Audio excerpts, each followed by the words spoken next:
verano en aquella parte del globo y aquí parecemos pingüinos. Impresionante, ¿no?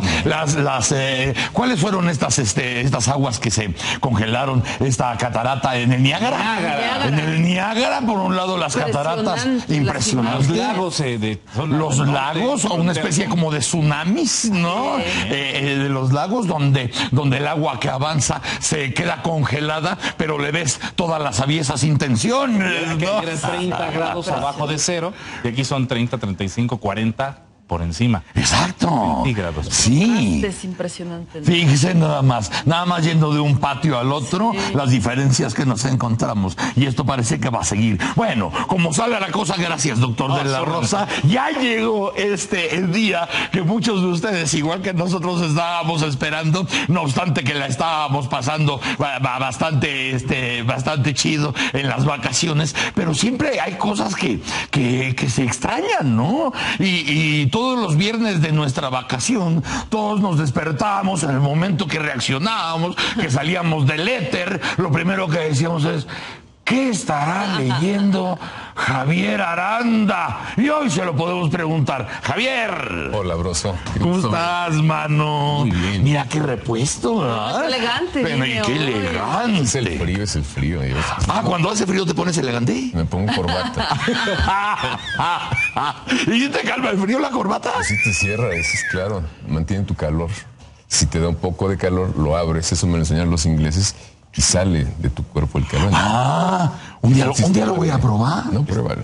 Estando caliente el cuello, digo, por las vías Pero está arteriales, venas, todo esto, se calienta todo el... Claro, pero... Teniendo o no corbata puedes abrir y cerrar. Con una bufanda, nada más. Bueno, pero por los usos de los ingleses, es decir, como si contuvieras una bolsa térmica. Sí, exacto. Una bolsa térmica que remata en el nudo de la corbata, y cuando quieres arearte un poquito, aflojas tu corbata para que entre el aire a esa bolsa térmica. Así es. ¡Ay!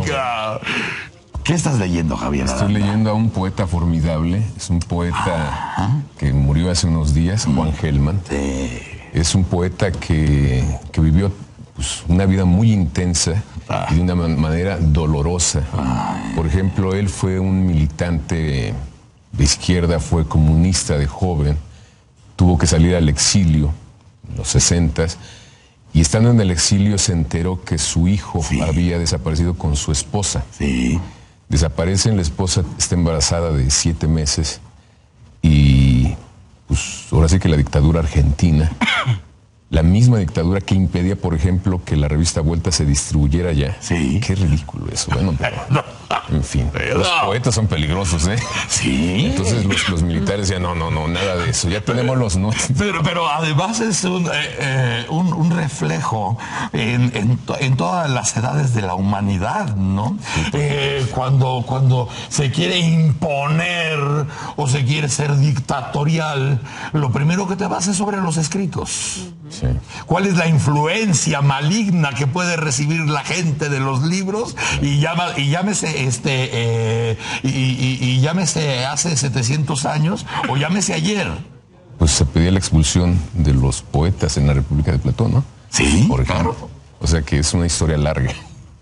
Pero bueno, él fue un gran poeta. Es un poeta que yo creo que no hemos visto bien por cuestiones ideológicas. Mucho tiempo, muchos años en América Latina, en España también, incluso en Francia, se empezó a proscribir a aquellos poetas que hablaban de esa dura realidad que tiene que ver con la muerte, con el sufrimiento, con las botas castrenses. Entonces, como que lo dejamos de lado. Incluso esta edición, que yo agradezco porque es muy completa de la poesía de Juan Gelman, si ustedes la ven, parece que no tiene editor, ¿no? Sí. Y hay otras que, bueno, pues deberían parecer lo contrario, ¿no? Yo te digo, agradezco que esté publicado, pero no sé por qué está publicado de esta manera. Ayer Marta Lamas nos regaló un gancho directo a los sentimientos más básicos y más profundos cuando nos leyó Marta Lamas la carta. A la nieta o al nieto, que no sabía qué. Es una carta que es un gran poema. Es que ya con esa situación ya tienes para pasarte toda una vida. ¿Y te parece que ese es un panfleto? No. Es un texto escrito desde el dolor. Y es un dolor que quiere hablar con él, que sabe que no lo va a perder, porque siempre fue un poeta que vivió en el dolor. Incluso le reclamaba al dolor cuando se le olvidaba. Le decía, no te olvides de mí. Claro. Yo estoy aquí todavía. Y empezaba a reflexionar a partir del dolor sobre cosas muy concretas que eran sus amigos. Tenía grandes amigos, uno de ellos Rodolfo, otro Paco, y constantemente dialoga con sus muertos. Juan Gelman fue un poeta de la rebeldía. Él, por la vida que tuvo, se dio cuenta que no vale la pena muchas veces, vivir en el matiz. Ya ves que estamos acostumbrados a que muchos analistas y muchos pensadores dicen, sí, pero tenemos que considerar esto. Los matices. Los matices. Él decía que cuando los matices son tantos que te llevan a justificar una dictadura militar, ya, maestro, no nos hagamos locos. Sí. Tenemos que decir nuestra verdad. Pero Juan Gelman, poeta al fin, persona sensible, te digo, fue comunista, estuvo con los montoneros. Claro. Padeció la muerte de sus seres queridos, recuperó a su nieta finalmente. No tuvo una revancha, digamos, pero tampoco tuvo la vergüenza de quitar o de expurgar algunos de sus poemas que hablan, por ejemplo, de Fidel Castro, del Che Guevara o de Camilo Cienfuegos, de su obra. Esos poemas están aquí. Son parte de su vida porque él sabía, y lo dijo muchas veces, que la vida de un escritor, su biografía está en sus poemas. Entonces es como querer quitar una parte de tu pasado, ¿no? Pues está ahí. Modificó, se burló de los comunistas que eran momias, que no podían ver más allá porque se ponían los ojos de la ideología, como tantos otros, pero él sí seguía caminando, ¿no?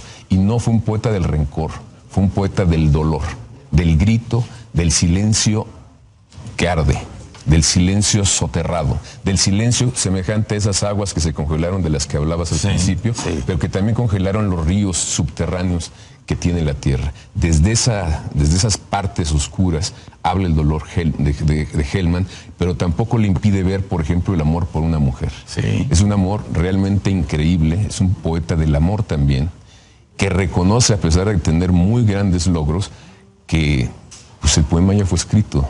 Dice, yo he leído miles y miles y habré dejado de escribir miles de poemas, de leer miles de poemas de amor, pero dudo que sean superiores, por ejemplo, a lo que dijo o a lo que escribió Ovidio o Safo. Y tiene razón, ¿eh? Él se sabía parte de esa tradición, ponía algo de lo ya dicho y lo decía con una humildad que realmente te dices, wow. No cualquiera lo dice, solamente a la Sí, gente pero no cualquiera vive toda su vida práctica y productiva en el género de tragedia. Sí, así es. Es eso. No, así es. porque lo que es impresionante es como un ser con todo el dolor que puede acumular una conciencia avanza. Sí. Avanza, porque leía yo en el periódico La Nación, me parece, cómo él también empieza a cuestionar muchas de las cosas que vio con los montoneros en Argentina. Sí. O sea, finalmente vio nuevas luces y las reconoció. Y dijo, bueno, sí, funcionaba. Algunas cosas no me gustaron, ¿no? Pero yo no me puedo evadir que eso sucedió porque yo me tengo que hacer responsable porque yo estaba ahí y era parte de ellos. Entonces, hubo muchas cosas que históricamente parecen vergonzantes, pero no me da culpa, porque la culpa, eso es lo que es perder la noción del tiempo y del espacio. Uno tiene que responsabilizarse y no sentirse culpable, porque es que yo no sabía, es que no me dijeron. No, yo era parte de eso. Así es. Y en donde no se equivocó, y lo dice también en sus poemas, fue en los sueños, en el sueño de que no hubiera, por ejemplo, injusticia, de que no hubiera hambre, de que no hubiera mano dura, dictadores. Incluso cuando dije que era un poeta rebelde, no me gustaría que se quedaran con la idea de que era un poeta rebelde por su militancia política, por esas luces que lo hicieron seguir caminando y ver cosas distintas y disentir de los que disentían con él en otro momento, sino un rebelde también en términos lingüísticos. Él, por ejemplo, y hay una carta muy bonita de Julio Cortázar, que también se publica en estos tomos, en donde dice que cuando empezó a leer a Juan Gelman, pues de repente le saltaban las palabras, porque decía, ¿cómo un sustantivo como dictadura o dictador lo haces verbo?